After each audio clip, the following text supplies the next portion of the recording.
Hi, everyone. Today, I had the honor and privilege of speaking to Dr. Philipp Schott. He is a retired veterinarian from Winnipeg, Canada, but he wrote this best-selling book called The Accidental Veterinarian. That was his first book. But I just read his new book, Healing the Beasts, A Jaunt Through Curious History of the Veterinary Arts. Oh, my God. It was so much fun to read about how animals and the human-animal bond was prevalent even in the 800s, the 700s, because animals were as important to people's survival as air and water. Let's hear what Philip and I talk about now. Hi, I'm Deborah Hamilton. Welcome to my podcast, Why Do Pets Matter? 10 years ago, with my iPhone and a script, I recorded the first episode of the Ultimate Pet Resolution Summit, which chatted with experts about conflicts over animals. Our conversations were intimate, honest, and illustrated how disagreements over animals occur and how those disagreements can reshape people's lives and relationships. In November 2019, I started Why Do Pets Matter, a new podcast that continued these informative discussions. I'm so excited to have you here with me, continuing my exploration into a more meaningful conversation about why pets matter to all of us. My guests and I will share ideas, stories, and experiences straight from the heart, unscripted and holistic. From the bravest moments to the most brokenhearted, we will explore how to resolve disagreements over animals differently. One thing I know for sure is I want to have more meaningful conversations that will help all of us unlock that deeply felt human-animal bond that drives the emotions of conflict. Hi, everyone. Deborah Hamilton back here again. Remember to like and give us 5 stars and share the podcast so that other people can hear these wonderful Why Do Pets Matter podcasts. Today, I am so thrilled to have Dr. Philipp Schott here. He is a veterinarian, retired now, from Winnipeg, Canada. I have him here both to, of course, answer our one question, why do pets matter to you, Philip? And also to talk about his latest book, Heal the Beasts, A Jaunt Through the Curious History of the Veterinary Arts. I just loved it. And once I read it, I said, I have to have this gentleman on my podcast because, as I found out later, he has 7 more books that I'm going to have to read because this one was so great. I think the rest of them are going to be wonderful. 3 are mysteries, 3 are vet-related, and one is about his dad. So I think I'll start with his dad because I always love to read about families. Philip, thank you so much for being here. Oh, thank you for having me. I am thrilled. I can't wait for this because I've been so excited. We always start with that question, why do pets matter? So Philip, why do pets matter to you? Pets matter to me because they allow me to have a natural, non-judging, non-verbal relationship with another being. It's something that's, I think, inherent in being human to have that connection. And I live in a city, so it brings that kind of connection that perhaps our ancestors grew up with and just took for granted. Pets bring that kind of connection to me, and we communicate without speaking. Well, I speak to him, but I don't know how much. I'm talking about my dog and my cat, both of them, how much he understands, a little bit, obviously, but mostly it's that very natural nonverbal communication, just that presence, and that's plugs me into my natural being. Well, I love that because I think that our natural beings and our souls are fed by the time we spend with our pets. I just had my son's cat here and I'd never had a cat before. Boy, does that really lower your blood pressure or what? It does, yeah. Well, it depends a little bit. Yes, when my cat was a kitten, I'm sure my blood pressure was lower than when it was destroying things and knocking things off counters and so forth. But yeah. Well, Jane is 7, so I guess maybe she was a little well behaved, sort of. But she used to cut me off of Zooms all the time. She'd walk across the right. Oh, yeah, absolutely. I love the fact that you wrote this book, which went through the history of veterinary medicine from really the beginning. And I'd love for you to share with us why it was that you decided that this book had to be written, because it seems to me it was very important to you. Yeah. So a couple of reasons. I mean, the big one for me is that, hey, my first book is entitled The Accidental Veterinarian, because unlike most of my colleagues, I didn't want to be a veteran since I was 4 or anything like that. I kind of stumbled into it. Didn't have pets growing up, not until much later. So my interests were diverse. I interested certainly in animals and biology, but I also had an interest in history. And I was told at the time, this is the early 1980s, oh, there's no future in history. That's a funny statement. There's no career there for you. Get a profession. And so stumbled into kind of through biology, through the back door, then into veterinary medicine, which has been wonderful. Just a fantastic 35 years I spent doing that. But in the back of my mind, I was always, but I love history, reading it, in my spare time. Can I merge these things? So when I became a published author, I realized maybe I can, because second item, no book on the market, not even out of print, written on the history of veterinary medicine for the general public. There's a couple of academic works, even those are out of print. There's just nothing out there. So I thought, this is made for me. I can indulge my passion in history, indulge my passion in animals, in veterinary medicine, merge the two. So that's where it came about. I love this because it seems to me it was like a heart book you had to do. Yes, absolutely. It's been kind of cooking in the back of my mind for a number of years now, just waiting for the opportunity. So there are several important stories that you tell. Which was your favorite? I love that question. It's the favorite child question, right? So, because I'm kind of a quirky dude, I love the quirky stories. There's some weird stuff that went on in veterinary medicine, and that's part of I aim to entertain as well as educate without getting too flippant or light about it either. I mean, some of the stuff is quite serious, of course. So my favorite is probably the story of Dark Ages England. So it's technically, we call it the early medieval period now. We're not supposed to call it the Dark Ages anymore, but it's after the Romans left, before the Normans came. So around the year 800 or so, peasants had improved plows, and they're plowing a little deeper, and they were finding little stone arrowheads, and they had no sense as to the past. Like, they knew the Romans had been there, but beyond that, they didn't know anything about Paleolithic people. So the explanation they jumped to was elves. There must be invisible elves shooting arrows. Of course, that's what you would think if you found arrowheads. Elves, right? In Ireland. So the veterinary angle is that they then blame the ills of their livestock, their horses and their cattle, on the invisible elves. So there was a book written at that time called Bald's Leech Book. Bald being the guy that wrote it. Leech Book, book for leeches. Leeches were the term they used for doctors as well as veterinarians. The horse leech, the cow leech, the dog leech. It wasn't a pejorative. It was just the description of something these people did. Was that because they used leeches? They used leeches, absolutely. So it's as if I were called a dog stethoscope. They're just describing the profession by its most prominent tool, the tool that seemed most mysterious to the outsider. So Bald's Leech Book then describes elf-shot cattle and horses. And so the dog, in this case, the story I describe is a horse leech then comes to his farm. They look at this bloated horse, and yep, it was the elves, the invisible elves. They were shooting these arrows at your horse.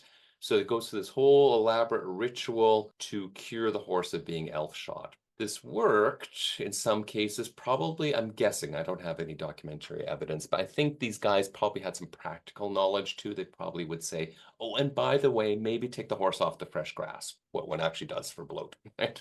Or to prevent it. Moreover, they were itinerant. This is well before the internet, so you couldn't hunt these guys down if they were wrong. So when they were wrong, they'd just disappear and be in the next village, and you wouldn't know, right? You would blame it on other factors. The ritual wasn't done quite right or whatever. You'll never see them again, so I can tell never see them again. So that's the quirky story of horses and cattle being elf-shot in the early Middle Ages in Britain. I love that. I love that. And it seems to me that you also sort of discussed a little in the book how the human-animal bond has been tantamount, but in different ways throughout history. They weren't anything more than, but really they were more than, because, more than pack animals or things like that. There were some feelings of responsibility because they needed them for their livelihood, or they needed them for their sustenance. Yeah, and I think that we're, in some ways, one of the themes of the book is that we're kind of coming full circle. We tend to think that animals have mostly been viewed for those practical reasons. We would want to heal the beast, so to speak, treat ill animals because they are of economic value to us. They provide muscle power. They provide meat useful in wartime, like horses, for example. But emotional bonds were always there. They maybe disappeared or didn't disappear, were not as prominent during the early part of the Industrial Revolution through to the early 20th century. But if you go far enough back, it was quite prominent. So the very first story is from 12,000 BC. So it's amazing what archaeologists can do. They found this skeleton of a couple and a puppy buried together, and it wasn't just an accidental jumble of bones. This was a ritual burial. They were put together on purpose. The cool thing is that we know from the puppy's teeth, from the discoloration of the enamel, that the puppy had distemper. Now, let me tell you, in the year 2025, distemper is still a really tough disease. We lose lots of puppies. Here in Manitoba, we've got northern communities, fly-in communities, disadvantaged communities where vaccination isn't very widespread, and lots of puppies still die of distemper. Obviously, no vaccines in 12,000 BC, right? So the fact that this puppy lived with distemper, and we know that it lived with distemper for a little while, indicates it had some sort of care. So that's the first thing. This is our first evidence of veterinary care.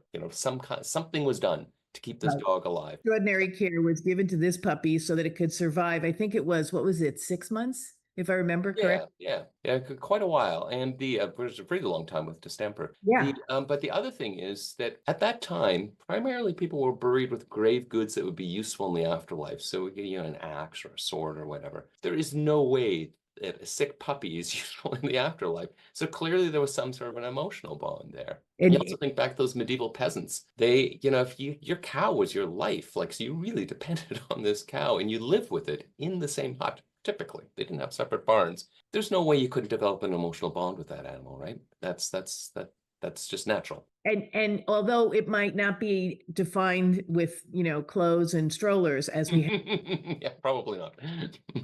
was just as important to both the animal's life and the human's life because they both knew they depended on each other. Exactly. Yeah.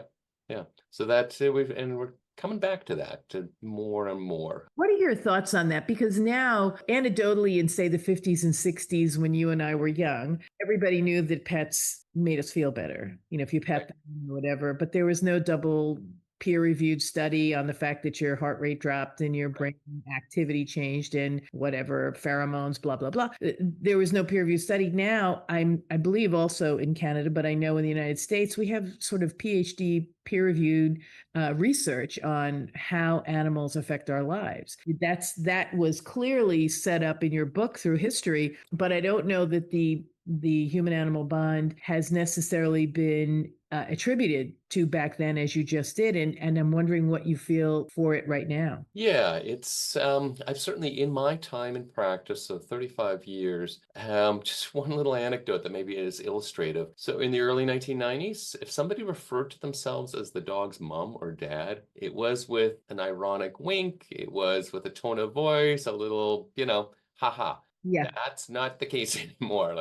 50% of people, more than 50, I don't have that statistic there, but a very large number of clients fully unironic. Now, they understand there isn't a biological connection. They understand they did not give birth to this dog. Yes, speaks to the power of that bond that this sort of language is normalized. And I think there's a tendency to view this as some sort of a weird outgrowth of late Western capitalism, that we've just all become spoiled and we're spoiling ourselves and spoiling our pets. There may be some aspect, okay, like you say, the dogs dressed up in clothes and put in strollers, or something perhaps a little odd going on there. But no judgment for my part. No judgment on my part either. If I wanted to take it, I put it in a stroller too. He's an Irish. But in a broader historical context, I don't think that's that out of line. Okay, not the stroller thing, but generally that's close connection. I guess that's the point I'm trying to make, is that, throughout human history and throughout all cultures, it's not just a Western thing. So we see these connections, you take from the Inuit with their sled dogs through to the Australian Aborigines and people living in the Amazon basin, or the San people who I visited in Namibia a number of years ago, and their connection with their dogs. Yeah, it's practical because it's survival in a lot of cases, but there's also an emotional and dare I say spiritual connection in a lot of cases. That's just normal. That is the natural human state. has been for 12 to 14,000 years at least. I have to agree with you because, when we think about our pets now, and the reason it's become such an important study and such an important discussion is because the ability for us to spread information so quickly now created the ability for everyone to say, oh my God, you feel that way about your dog too? Right. The It neighborhood doesn't feel so weird anymore. it's not weird anymore.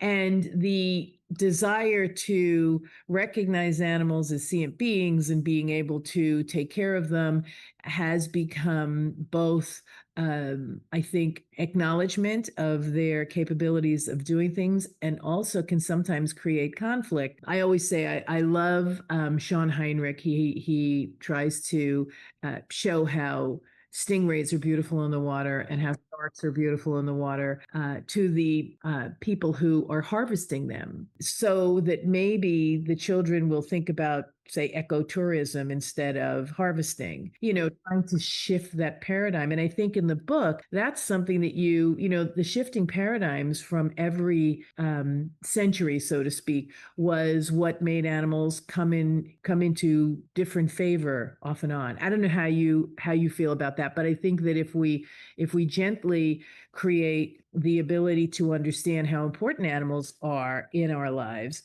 we can make the animals important in our lives. Yeah, I think so. I mean, to the risk of offending anybody in farm country who's listening, but in modern industrial agriculture, like modern industrial animal agriculture, is an aberration. The natural state of being with animals is to honor and respect them. Even if you're going to slaughter them and eat them, that's fine. But you look at indigenous people and look at our peasant ancestors. I mean, I'm German, right? So if I look back a few generations ago, people were much more respectful within the confines of their circumstances and the property and so forth. Of course, what we see now is, as I said, it's an aberration. It's an unusual moment in history that hopefully we can somehow resolve, because it's not Hopefully, yeah, because damaging to our souls to be doing this. and because we have all this science now, we find, I mean, Temple Grandin has been beating the drum for years about how, slaughtering may not go away, but you can do it in a way that is less cortisol producing, which then stays in the meat, which then what you eat. And so there's so many things that science now is showing that in your book you were clear to say these animals went along with them. They were part of their lives. And so although probably the slaughtering wasn't as sanitary then as it may be now, but maybe not, it didn't create the agita, so to speak, on the pet, on the animal. It really, it for me, it's just really important to recognize that we all have to think about these things. At the risk of offending anyone who's either a vegan, vegetarian, meat eater, fish eater, pescatarian, I just think that we need to be a little more aware. And as you said, most of the people who were in veterinary medicine or who were taking care of animals throughout the ages, the animals were really important to the people, and they knew them. Mm-hmm. Do them as individuals. Yeah. So it was wholly different. So now, I said you were retired. What are you thinking about doing next? Because you were a veterinarian for 35 years.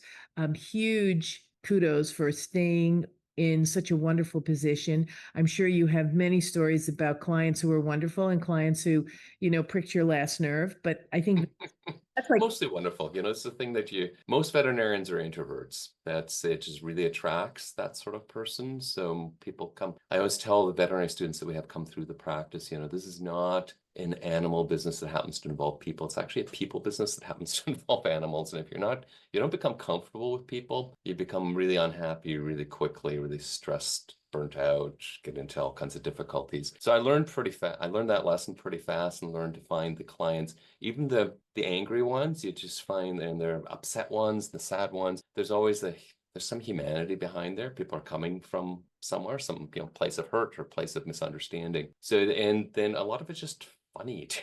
Are funny. People are interesting and amusing when you pay attention. So that was all, the people part of it was actually quite wonderful. The animals, that's a given, that's wonderful if you're in this profession. But the people part, that was a surprise. I'm sad to leave that. But apparently I'm not going to live to be 200. So I'm going to make good use of my remaining time, because I do want to to want to write more. So that's was always a passion in the background. Now the opportunity. So there are some more book projects in the pipeline. I'm sure there are more anecdotal stories you'll be telling us. But before we came on the podcast, you said something that, of course, pricked my interest. You said you have to do a lot more listening.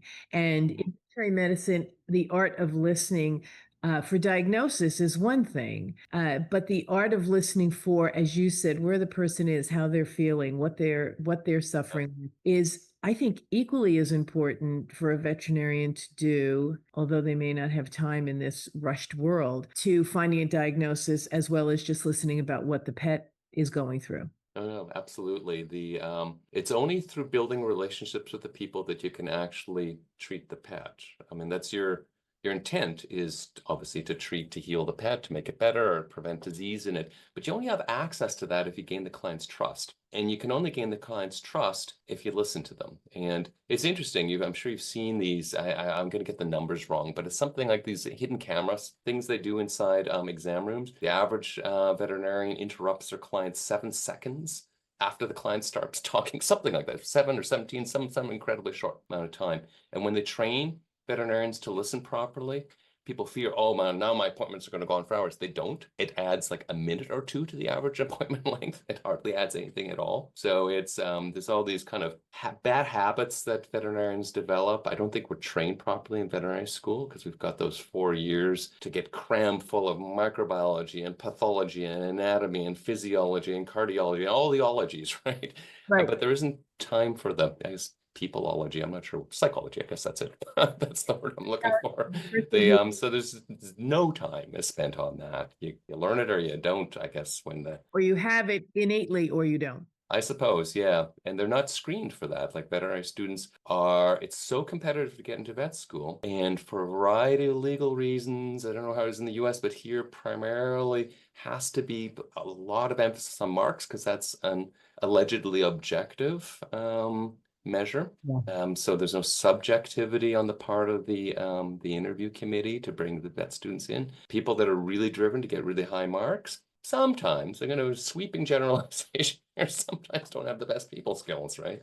So what I think I'm hearing you say is that sometimes the ability to be people focused in medicine can actually make it less tedious and less frustrating. Oh yeah, no, it's the secret sauce. That's the magic. It is a incredibly stressful, inherently stressful line of work, right? You're dealing with all kinds of limitations. You gotta always have a hand tied behind your back because the patient doesn't talk, for starters, like the big cliche central fact of veterinary medicine. There's always, very rarely are there not limitations in terms of the technology that you can apply and the amount of money that you can spend and so forth. There's always some kinds of checks and balances there, all kinds of stressful. So one of the ways, the primary way, at least for me and everybody I've observed, to deal with that is to make those human connections and to really, because the pets don't really give you feedback, right? Not really, not the kind that you want most of the time anyway.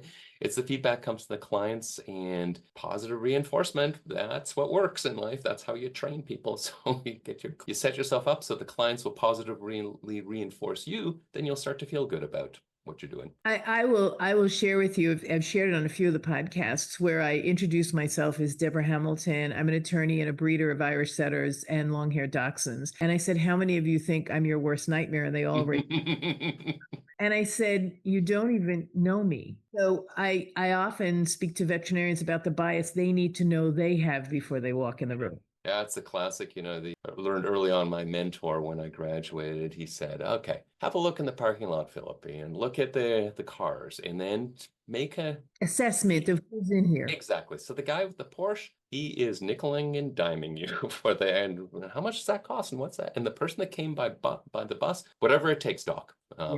I'll find a way to pay for it. Yeah, exactly. Yeah. And paying for it has really become, I don't know as carefully as I should, the ability for people to, I don't know if Care Credit is in Canada. It is, yeah.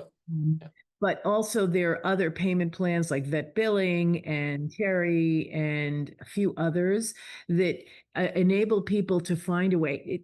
Some of the difficulties I find in veterinary medicine is that the finances not as transparent as they might be to give the client. I mean, in an emergency, you can't really be transparent because it is what it is, but on a yearly or every 6 month basis, being able to talk to clients about how can we make this more palatable for you isn't a discussion that veterinarians like to have. They might have their vet manager do it, they might have the front desk, but they don't do it themselves. And I think that sort of interrupts that know, like, and trust with your veterinarian. No, we're not trained in people, we're not trained in finances, and most of us feel very uncomfortable talking about money. So as you say, you pop it off on the manager, or you find some excuse not to talk about it. But we're actually in Manitoba, and my province, we're required by legislation to provide estimates on an ongoing basis. Yeah, it's hit and miss in terms of how it actually occurs in practice, but yeah, it's the money bit is tough. I mean, they say in the UK and in Sweden, where pet insurance has a higher penetration, that can be part of the answer. I haven't been super happy with pet insurance here, so I don't know. Maybe that's still. I assume it's still evolving, and we'll get better, and that'll be part of the puzzle in the long run. I hope so too, because again, it's for people who can pay. When the puppies are young and they're less likely to get sick, unless God forbid they get distemper, or God forbid get hit by a car or something. It's when they're older, and then you're paying almost. I think when my dog was 10 or 11, I was paying $3,000 a year just to make sure that I didn't have to pay $3,000 for some malady. And I looked at myself and said, well, this doesn't really make any sense. And maybe it was $10,000, and so $3,000 would look great. I just, I'm wondering if there's a way in which there can be different payment methods, like vet billing, where you pay in installments, or annuities that you can set up when the puppy's young, which is great because then it goes to every dog, not just to that dog, right? Because insurance is just for that dog. We discussed this earlier before you started recording, that I think, and I'm not sure what needs to be done in veterinary education to make this happen, but I think it's important to give people options. They're very frequently veterinarians, not to slag my colleagues, but they just present, this is it. This is what you need to do for your pet. And with the implication that if you don't, that you're an inferior pet owner, or you don't care enough, or something like that. Whereas many conditions, not all, many conditions, there are options. There's something you can do that's cheaper. It's not as good, but you're an adult. You can make that decision. You can decide, okay, I know the pros and cons of Plan A, which is $1,000. I know the pros and cons of Plan B, which is $500. I know the pros and cons of Plan C, which is $200. And you allow the client, give them all the information. It takes a little bit of time, but it's worth it to trust their ability as an adult to make that judgment then if you present it that way. Make that judgment, recognize that they're doing the best they can. Whether you believe they're being cheap or whatever, it's that's your belief, and get a hold of yourself, because they're doing the best they can. And I know that a lot of veterinarians say, well, if I don't offer the gold standard, then they'll tell me I didn't do the best I could have done. And I'm like, you gave them a choice, they made a choice. It's not like, well, I think you should do this one. No, these are the choices, and I will support you in whatever you want to do. And that's the conversation you have to have, that trust. Is it necessarily as prevalent as when I believe you and I both started our practices? And I've had dogs since I was 12, but that trust that the veterinarian's going to do what's best for the dog, and have a conversation about the options that they could do that would feel good to the client. And I think that's the piece that isn't necessarily always understood. And it may be some of my colleagues coming in and talking about malpractice and everything else that scare the dickens out of the veterinarian. So they say, well, I have to say this because I don't want them to say I didn't offer that. It's not as if you don't offer it. Absolutely. And when someone chooses the $200 one, because that's what they can do this month, because they have the rent and they have school tuition maybe, and they have car payments and they have other things, they may only be able to eke out $200. For me, and I will say this with all love and affection to everyone, taking on debt is scary. Oh, yeah. No, absolutely. Guilt is a powerful motivator, but it's not a very nice motivator. It's not a friendly, kind thing to do to somebody. And there's blowback in the long run. It may work one time, short term, but it's not a way to build a relationship. it's not a way to help the pet in the long run. You got to work with people. It does takes a little time, but not maybe as much as you think. Not really, like you said. Most times if you let a client ramble, it'll be for about a minute. It seems like an hour. It's sort of like when you ask a question. Do you remember asking a question, Philip, and then there was silence? Yeah. And the hardest thing to do is just to wait for them to answer. And yet giving them time to think about your question and answer it is key. And most of the time, especially if the animal is sick, you're not seeing that client on their best day. If they're coming in for a wellness, I remember going in with my dachshund who was perfectly fine. He just wasn't eating. And if a dachshund doesn't eat, the adage in the dachshund world is they're dying if they don't eat because the dachshund will eat no matter what. Yeah. So he wasn't eating, and I said, "Well, I probably should just take him in." And she took a snap of his chest, and he had terrible lung cancer. It was like everywhere. Oh, you wouldn't have known. He was perfectly fine yesterday, and today he didn't eat. And so she said to me, "I am so sorry, and this is what we can do." And I said, I'm going to give him every day he possibly can, and then I'm going to let him go. And that's my choice. And she said, I will support whatever you want to do because he's been a great dog. He's 10 years old. Could he live to be 12 if we did this or that? We don't know. So what feels comfortable to you? And I think that's what I think a veterinarian. Mine was 25 years with me, and you've probably had clients who are 25 years with you, and you had this shorthand as well. You knew they were going to do what was best for the dog. I think trust is a two-way street for sure. I think sometimes they feel they need to do things because otherwise they're a bad pet parent. And I love to tell veterinarians, let them make their choice and support their choice. They are going to make it. They're going to do what they need to do and listen to them. Back on the breeder for 1 minute, it was funny. I taught a bunch of veterinarians at a clinic up in New York. When we talk breeders, they go, oh my God, they come in with this whole packet of stuff. And the breeder says this and that. Now I keep saying, what are you kidding me? You have to give them their vaccinations, whatever. I said, I hear you. They really frost you when they tell you what they should be doing for their dog when you're the vet and they're just the pet owner or they're the breeder. And they go, yeah, I just, I really want to know why breeders think they can tell me what to do. And I said, well, can I share something with you as a breeder? And they go, yeah, okay. And I go, we don't know anything about anything other than this line. Irish setters, golden retrievers, long-haired dachshunds, English cockers. We don't know anything about any other line of English cocker. We don't know but we know about these guys. And the last 3 times we gave this vaccination, we had a reaction, HOD, panosteitis, whatever we had. So we want to spread it out. We want to split them, but it's going to cost extra if you have to come back and split them. And we don't give split shots. And so, you sit there and you just say, well, I get it, but then we're going to have to really be careful about watching the dog. And that's the kind of conversation that probably you would appreciate because now you know that this puppy may actually have a reaction to this shot. Risk, sure. They may not. I have a friend who bought a pug and the breeder told her, don't give her rabies before she's a year. And the vet said, this woman is crazy. And so she'll go into anaphylactic shock. And so the vet said she was crazy, gave her the shot. And of course, the dog went into anaphylactic shock. That's unfortunate. All right. Yeah. Veterinarians, particularly, I'm going to say younger, a little bit, and this is doctors and dentists and all professionals, a little bit fragile, because they really need to feel they need to project ironclad confidence, 100.0%. You will trust me because I am always right. When in actuality, in the long run, trust is built more with people that show a little bit of vulnerability and a little bit of, I'm not too sure about this. I'm going to check with a colleague, or, hey, you heard that from your, from your brother-in-law who's a vet or from your breeder. Let me look into that because that's interesting, as opposed to, no, I've got the answers, because that's not a way to build trust.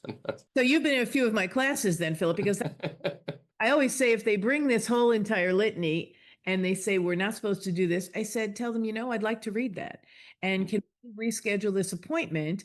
Unfortunately, it'll cost you another $100 because we can't finish today, but I'd like to read what your breeder said. And then I said to them, do you ever think about calling the breeder? Oh my God, be still my heart. Don't ever call the breeder. They're crazy. And I go, most breeders are not crazy and they would appreciate speaking to the vet about what it is. I know when I sent a dog, I think, to Louisiana, and the vet called me because I had some crazy stuff that didn't want to do.